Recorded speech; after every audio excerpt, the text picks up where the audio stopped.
السلام علیکم دوستو، کیا آپ جانتے ہیں دنیا کا ایک ایسا انسان بھی گزرا ہے جو بیک وقت مصور بھی تھا اور موجد بھی تھا اور سائنسدان بھی تھا۔ آج میں آپ کو لیونارڈو ڈاونچی کی مختصر مگر متاثر کن کہانی بتاؤں گا۔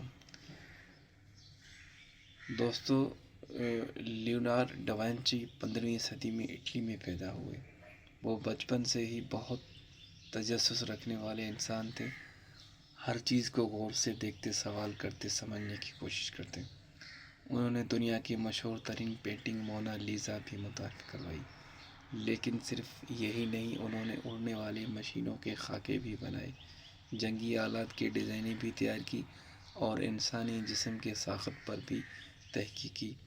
حیرت کی بات یہ ہے کہ اس زمانے میں جب ٹیکنالوجی نہیں تھی، انہوں نے ہیلی کاپٹر جیسی ڈیزائن کا تصور بھی پیش کیا۔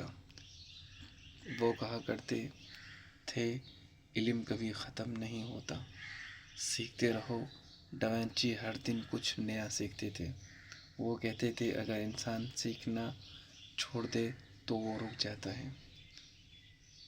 دوستو، ڈاونچی ہمیں یہ سکھاتے ہیں کہ اپنی صلاحیتوں کو محدود نہ سمجھو۔